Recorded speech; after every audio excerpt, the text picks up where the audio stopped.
WhatsApp, नमस्ते, सत श्री अकाल, आदाब, सलाम वालेकुम। मैं आपका भाई कौशल और आप देख रहे हैं गोरखा रिएक्शन चैनल। सो उम्मीद करता हूँ मेरा बनाया वीडियो पसंद आ रहा होगा। पसंद आए तो लाइक, शेयर और कमेंट जरूर करिए। और बहुत सारे लोगों ने प्यार और मोहब्बत देते रहे। सो ऐसे आने वाले दिन में भी मिलता रहेगा। सो मैं यही मन में सोच के और ऐसे बड़े बड़े पॉजिटिव वाइब्स लेके चल रहा हूँ। सो उम्मीद करता हूँ ऐसे प्यार मोहब्बत मिलता रहेगा। सो आज के वीडियो में होने वाली है ज़बरदस्त और तगड़ेदार होने वाली है। सो पिछले वीडियो में हम लोग ने बात किया था पाकिस्तान में जो बंगाली लोग जो रह रहे हैं, वो लोग के मन की बात हम लोग ने सुनी और बहुत सारे ऐसे चीज़ बताए गए कि वो लोग को क्या है, कैसे सिचुएशन है वहाँ पे और क्या कर रहे हैं। ऐसी चीज़ में हम लोग ने बोली और अपील भी की थी कि गवर्नमेंट जल्द से जल्द इस चीज़ को ठीक करे और ये चीज़ गवर्नमेंट तक पहुँच जाए ये मैसेज। अगर आपने देखी नहीं तो जाके देख सकते हो, मैं डिस्क्रिप्शन में भी डाल दूँगा। प्लीज़ उसको शेयर करिए और ज़्यादा से ज़्यादा से लोग के पास पहुँचाए और ये जल्द से जल्द ठीक हो जाए। आज ही बात करने वाले हैं जो इंडिया में जो मुस्लिम लोग रहते हैं, वो लोग के बारे में बात करने वाले। टाइटल के ऊपर जाते हैं। भारतीय मुसलमान जिन पर देश का गर्व है, जो इंडिया में रहते हैं, जो मुसलमान जो इंडिया में पहले से रह रहे हैं और जो लोग ने अभी ऐसे ऐसे काम किया है और जो लोग के बारे में हम लोग को बताने में एक फ़ख्र से और जज्बा होती है। वही चीज़ यहाँ पे बताया गया है। जो कुल मिलाकर 12 लोग के ही नाम इंक्लूड किया है। ना जाने ऐसे कितने लोग हैं। ये वीडियो पुराना होगा इसलिए 12 लोग का ही नाम लिया और मशहूर लोग हुए। से देखते हैं कैसे लोगों को सोचने में ऐसा आता है इंडिया में मुस्लिम लोग का ऐसा है वैसा है। हालांकि हम लोग बाहर से देखते हैं लेकिन अंदर से भी कुछ चीज़ और ही होती है। हम लोग को थोड़ा सोच समझ के और देख के बूझ समझ के ही बात करना चाहिए। हम लोग भी देखे हुए बातों को ज़्यादा यकीन करते हैं। देखते हैं क्या चीज़ है और कैसे है। उसके बाद देते हैं मन की बात। आज हमारे देश में धर्म के नाम पर नफरत की राजनीति अपने चरम पर है। कभी गोरक्षा के नाम पर तो कभी मोबाइल चिंग के जरिए एक खास समुदाय के लोगों को भीड़ द्वारा पीट पीट कर मारा जा रहा है। राष्ट्रवाद के ठेकेदार उन्हें भारत छोड़कर पाकिस्तान जाने तक की नसीहत भी दे देते हैं। लेकिन दोस्तों, हमें ये नहीं भूलना चाहिए कि हमारा देश भारत किसी एक धर्म के राष्ट्र का नहीं है। इस बड़े देश को बनाने में सभी धर्मों के लोगों ने अपना योगदान दिया है। चाहे वो देश की आज़ादी की लड़ाई हो या फिर आज़ादी की बाद से आज तक भारत में हुआ विकास कार्य। इस वीडियो में मैं आपको कुछ ऐसे ही मुस्लिम शख्सियतों के बारे में बताने जा रहा हूँ जो अगर हमारे देश में पैदा ही नहीं होते तो शायद ही हमें सांस्कृतिक, सामरिक और शैक्षणिक आदि स्तर पर वो अंतर्राष्ट्रीय पहचान मिलती जो आज हमें मिली हुई है। नमस्कार दोस्तों, द मिस्टिकल एंड पर आपका स्वागत है।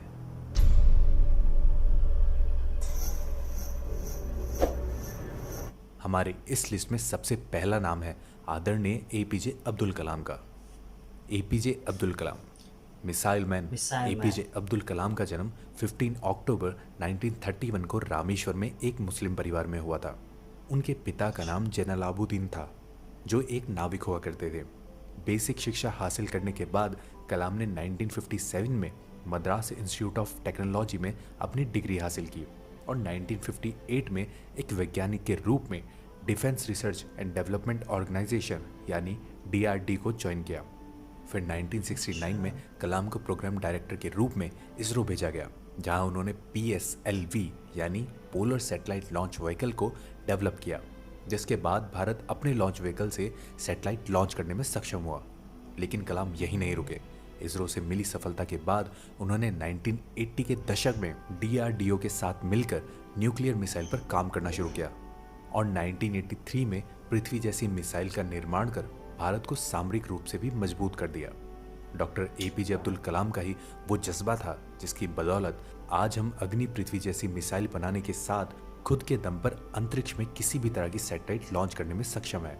एपीजे अब्दुल कलाम 25 जुलाई 2002 से 2007 तक भारत के 11वें राष्ट्रपति भी रहे।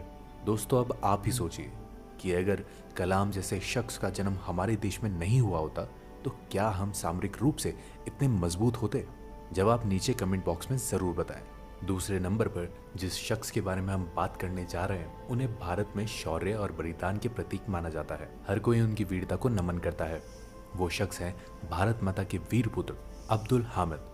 भारत माँ के इस वीर सुपूत का जन्म उत्तर प्रदेश के गाजीपुर जिले में 1 जुलाई 1933 को एक साधारण दर्जी परिवार में हुआ था।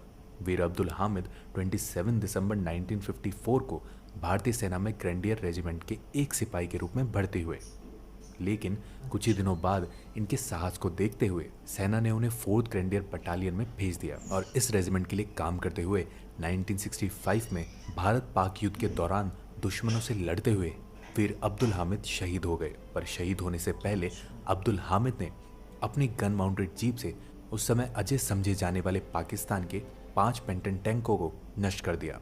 उनकी इस वीरता के लिए भारत सेना ने उन्हें अपने सर्वोच्च मेडल परमवीर चक्र से सम्मानित किया। हम तो अब्दुल हामिद की वीरता को ताउम्र सल्यूट करते रहेंगे, पर आपकी इस पर क्या राय है हमें ज़रूर बताएं। नंबर 3, मोहम्मद हिदायतुल्लाह। हिदायतुल्लाह का जन्म 1905 में उत्तर प्रदेश के वाराणसी में हुआ था। हिदायतुल्लाह पहले ऐसे मुस्लिम थे जो chief justice of India, vice president of India और प्रेसिडेंट ऑफ इंडिया जैसे उच्च पदों पर आसीन हुए। हालांकि राष्ट्रपति के रूप में उनका कार्यकाल एक्टिंग प्रेसिडेंट के रूप में रहा। इसके अलावा वो एक बड़े कवि, शिक्षावादी और कानून के ज्ञाता थे। नंबर 4, यूसुफ हामिद, यूसुफ ख्वाजा। यहाँ पे मैं रोकता हूँ आप लोग को। और जैसे कि यहाँ पे बताया गया है, जो एक मुस्लिम परिवार से हो के लोग बोलते हैं ना, जो उसके पास हुनर है उसके पास सारा जन्नत है।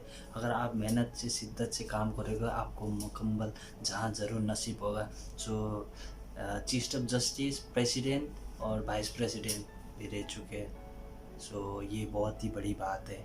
और जैसे कि जो APJ अब्दुल कलाम जो हमारे बीच अभी नहीं रहे, जो वो भारत के प्रेसिडेंट भी रह चुके हैं 2002 से 2002 से 7 तक। सो ये भी एक अभी तक लोगों के अंदर ऐसे लोग शख्सियत जिंदा है और बहुत ही इमोशनली होते हैं हम लोग, क्योंकि ये लोग ने हम लोग को एक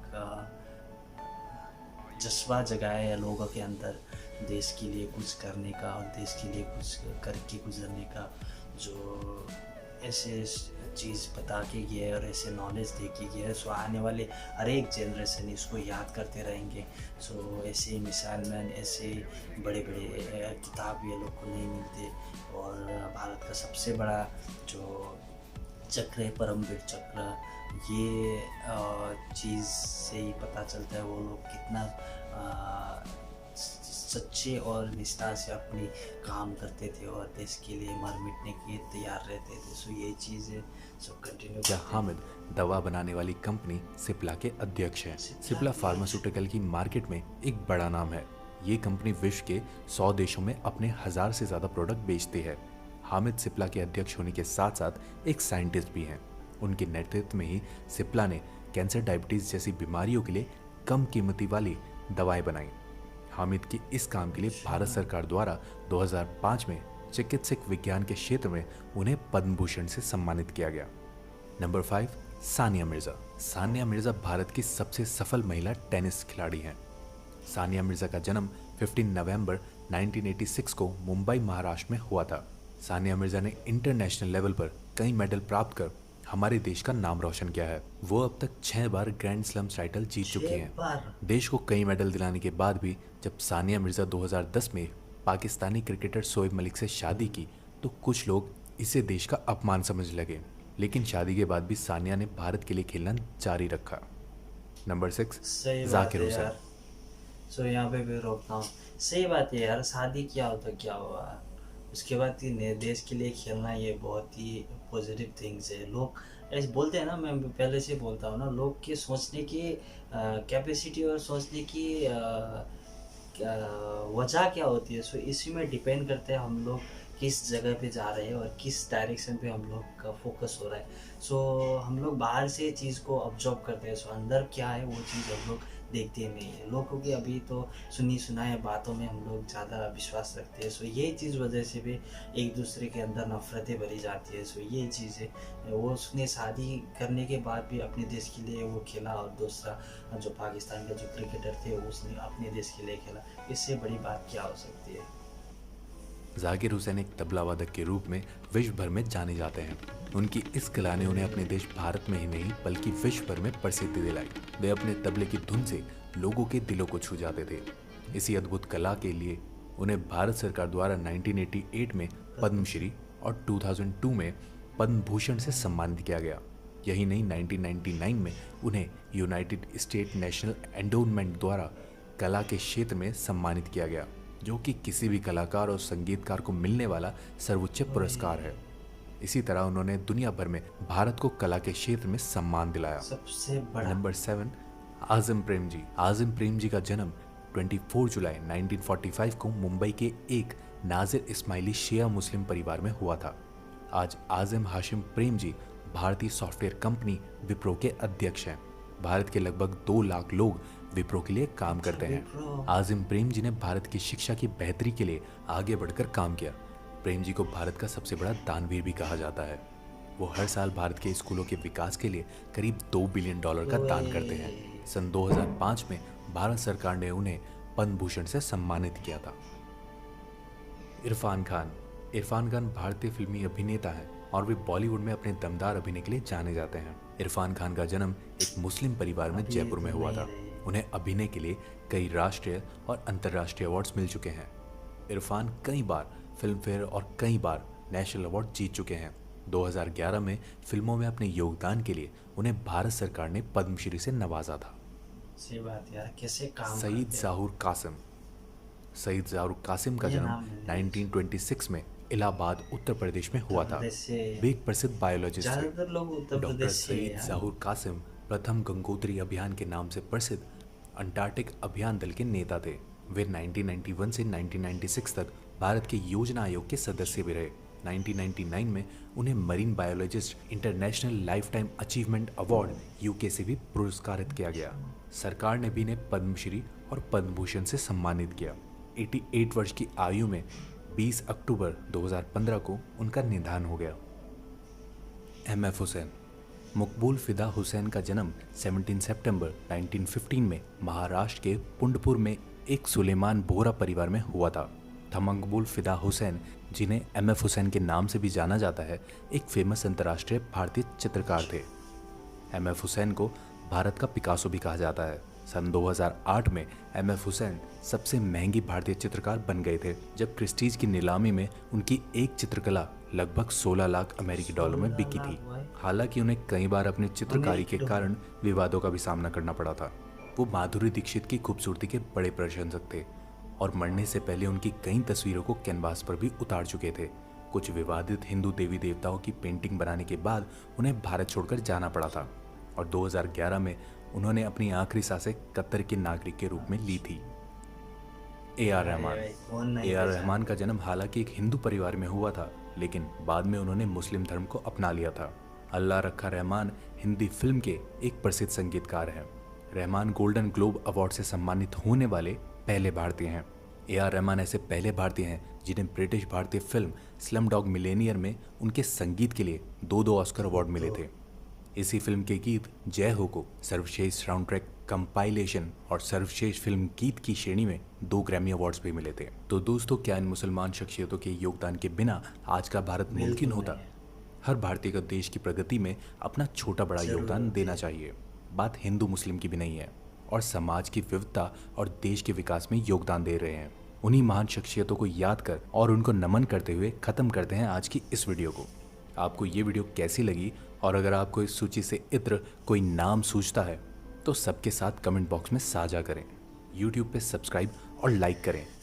वीडियो हुई यहाँ पे ख़त्म, और जितने भी लोग थे वहाँ पे 2 ही 3 ऐसे लोग थे, बाकी सारे ने पद्मश्री, पद्म भूषण और प्रमिर चक्र सो एक परमवीर चक्र और बाकी सारे पद्म भूषण और पद्मश्री अवार्ड से नवाजा गया था। सो बहुत सारे लोग अभी हालांकि इस दुनिया में नहीं है, और हर एक हिंदुस्तानी के दिल के अंदर, चाहे वो हिंदू हो, मुस्लिम, बुद्धिस्ट, सिख, ईसाई, जो कुछ भी हो, उसके अंदर हर एक धड़कन की तरह वो लोग रह रहे हैं, क्योंकि वो लोग ने देश के ऊपर और नेशन के लिए जो भी किए, जो कुछ किया है वो हम लोग भूल नहीं सकते। और जैसे कि APJ सर हो गया, डॉक्टर कलाम सर, जिसको मिसाइल मैन कहते थे, और वो प्रेसिडेंट भी रह चुके हैं इंडिया का।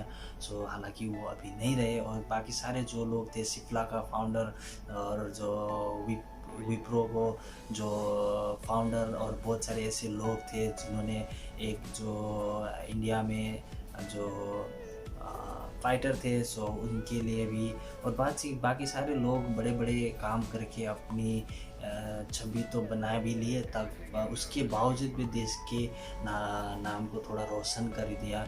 सो इस वजह से हम लोग आज सिर उठा के और अच्छे बातें बोल सकते हैं। सो ये लोग के बदौलत है। और जैसे कि AR रहमान को किसको नहीं पहचानता, जो उन्होंने, ये मेरे को पता नहीं था, 2 ऑस्कर अवार्ड विन किया है। सो स्लमडॉग में उनका जो म्यूजिक था उसकी वजह से उनको 2 ऑस्कर अवार्ड मिला यार, ऑस्कर अवार्ड। जो जैसे कि उनका जय हो के लिए भी उनको नवाजा गया था, और बहुत सारे ऐसे अचीवमेंट है, और भी बाकी सारे लोग भी है जो थोड़ी कंट्रीब्यूट देश के लिए कर रहे हैं और किया भी है। सो जब देश को ज़रूरत है उस टाइम पे सब लोग एकजुट होकर आगे बढ़ रहे हैं। सो यही था, बहुत ही खूबसूरत, और लोगों के, मैंने पहले भी बताया, सोचने के ऊपर डिपेंड करता है। सो वीडियो इतना ही था, आप लोगों को कैसा लगा नीचे कमेंट जाके ज़रूर बताएं। सो मिलते हैं अगले वीडियो में, तब तक के लिए आप भी सुरक्षित रहिए, स्वस्थ रहिए और देखते रहिए हमारे चैनल। जय हिंद, वंदे मातरम, नमस्ते।